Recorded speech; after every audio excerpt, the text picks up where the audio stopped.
안녕하세요. 소개하는 마녀입니다. 오늘 제가 소개해드릴 분은 사유리입니다. 예전 방송을 보면은 4차원적인 모습으로 굉장히 사랑을 좀 받았죠. 그런 사유리가 자신의 주관이 굉장히 뚜렷했고요. 그리고 방송에서 운동을 하는 모습을 많이 보여줬어요. 근데 운동을 왜 하느냐는 그런 질문에 나는 출산을 위해서 운동을 하는 것이다 라는 말을 예전에도 했었죠. 5월 20일 사유리는 인스타그램에 사진을 올립니다. 앞니 라미네이트가 빠진 사진이죠. 유쾌한 사유리는 앞니 라미네이트가 다시 떨어졌어. 웃기다 라는 글을 올렸죠. 자발적 비혼모가 된 사유리를 향한 연예계와 일반인들 그리고 정치계 인사들이 축하 메시지를 보내고 있습니다. 사유리는 지난 16일에 자신의 인스타그램에 만삭의 사진과 한 아이의 엄마가 되었다는 글을 올립니다. 사유리는 지금까지 내 자신을 위해서 살아왔지만 이제는 앞으로 아들을 위해서 살겠다라는 그런 글을 올린 거죠.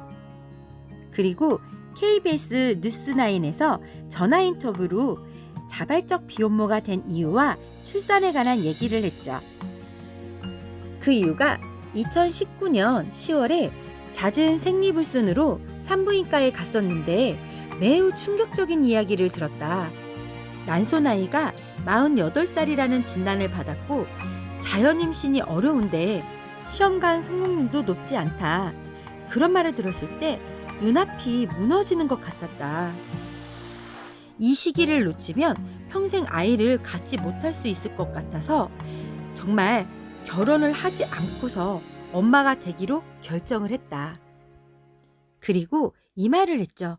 한국에서는 엄마가 되기 위해 남편이 있어야 하는데 아무리 생각해도 사랑하지 않는 사람과 결혼하는 건 아닌 것 같다.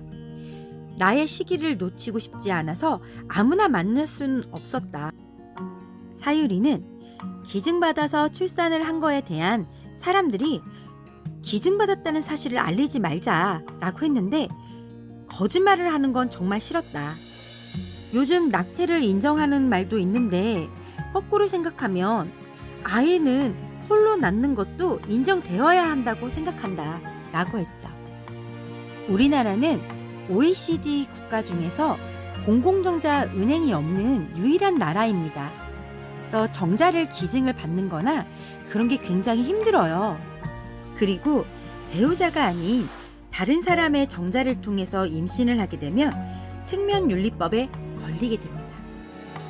시술을 한 병원 또한 제재 대상이 될 수가 있습니다.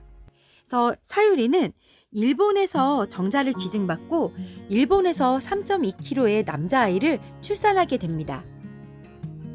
아이를 출산하고 엄마가 된 사유리는 아침에 일어나면 아들이 내 옆에 없을까봐 불안하다. 행복해서 이게 꿈이면 어떡하지? 그런 생각이 들어서 무섭다라는 말을 합니다. 그만큼 정말 아이를 낳고 싶었던 마음이 컸던 것 같아요. 저도 응원의 메시지를 보내고 싶습니다. 정말 멋지게 건강하게 아이를 키우셨으면 좋겠습니다. 여기까지 소개하는 마녀였습니다. 감사합니다.